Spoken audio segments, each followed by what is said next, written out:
চোখ লাগলে কি হয়? আপনার মানসিক অশান্তি হতে পারে, ঘুম হবে না, অস্থির হয়ে থাকবেন, অস্থিরতা রোগে ভুগবেন, উল্টাপাল্টা স্বপ্ন দেখবেন, সারাদিন মাথায় উল্টাপাল্টা চিন্তা, নেগেটিভ সব চিন্তা ঘোরাফেরা করবে। চোখ লাগলে, বদনজর লাগলে, জাদু করলে এরকম হয়। অস্থির, ডাক্তার রোগ ধরতে পারবে না কি হয়েছে, টেস্ট দিবে, 10টা টেস্ট করবেন, কোনো রোগ নাই, কিন্তু রোগ আছে আপনার ভিতরে।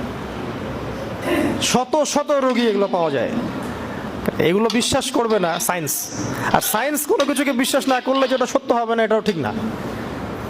সায়েন্সকে বিশ্বাস করে, জিন আছে বিশ্বাস করে যারা, যে সায়েন্সে, আমি সায়েন্সে পড়েছি, ফিজিক্সে বা কেমিস্ট্রি বা বায়োলজিতে বা মেডিকেল সায়েন্সে কোনো জায়গায় জিন এর অস্তিত্ব বিশ্বাস করে? এলিয়েন বিশ্বাস করে, করে না? যে এলিয়েন আছে, অনেক অন্য কোনো গ্রহে থাকতে পারে, এলিয়েন দেখেছে ওরা কখনো? বিশ্বাস করে। তো এরকম অনেক কিছুই আছে যেগুলো ব্যাখ্যা আপনি মেডিকেল সায়েন্সে দিতে পারবেন না, কিন্তু এগুলোর অস্তিত্ব আছে। বদনজর, চোখ লাগা, জাদু করা, সেহর, এগুলোর দলিল কোরআন প্রমাণে আছে।